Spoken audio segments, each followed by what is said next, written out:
नमस्कार, आप देख रहे हैं टुमाल अखाड़ा। मैं हूं आपके साथ। देश भर में चल रहे छात्र आंदोलन ने अब बड़ा राजनीतिक रूप ले लिया है। शुरुआत में जिस आंदोलन को केवल छात्रों का विरोध माना जा रहा था, वही अब राष्ट्रीय मुद्दा बन चुका है। आखिर सरकार का रुख कैसे बदला और किन वजहों से यह आंदोलन पूरे देश में फैल गया?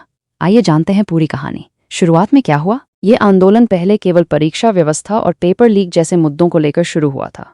छात्रों ने निष्पक्ष जांच और जिम्मेदार लोगों पर कार्रवाई की मांग की। शुरुआती दिनों में इसे सीमित विरोध प्रदर्शन माना गया, लेकिन समय के साथ ये आंदोलन लगातार बड़ा होता गया। राष्ट्रीय मुद्दा कैसे बना? आंदोलन को उस समय नई ताकत मिली जब सामाजिक कार्यकर्ता सोनम वांगचुक छात्रों के समर्थन में अनशन पर बैठ गए। उनके समर्थन में देश के कई राज्यों में छात्र संगठनों, युवाओं और सामाजिक संगठनों ने प्रदर्शन शुरू कर दिए। धीरे धीरे ये आंदोलन केवल शिक्षा व्यवस्था तक सीमित नहीं रहा, बल्कि सरकार की जवाबदेही और पारदर्शिता की मांग का राष्ट्रीय मुद्दा बन गया। सरकार का शुरुआती रुख। शुरुआत में सरकार ने प्रदर्शन रोकने के लिए कई जगह बैरिकेडिंग की। कुछ प्रदर्शनकारियों को हिरासत में लिया गया और कई इलाकों में सुरक्षा बढ़ा दी गई। लेकिन इन कार्रवाइयों के बावजूद आंदोलन थमा नहीं, बल्कि और व्यापक होता गया। जन आंदोलन में बदला विरोध।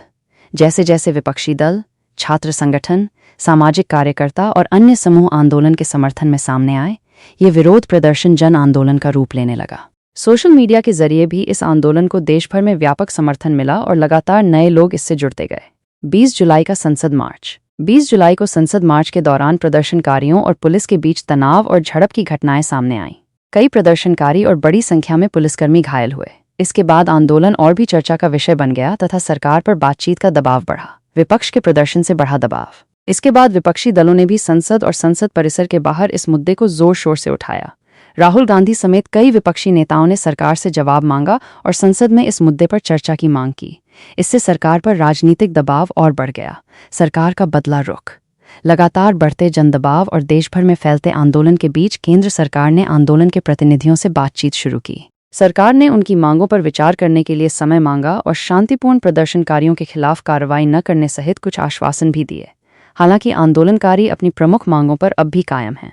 फिलहाल देश भर की नज़रें सरकार और आंदोलनकारियों के बीच होने वाली अगली बातचीत पर टिकी हैं। क्या सरकार सभी प्रमुख मांगों को स्वीकार करेगी या आंदोलन आगे और तेज होगा? इसका फैसला आने वाले दिनों में होगा।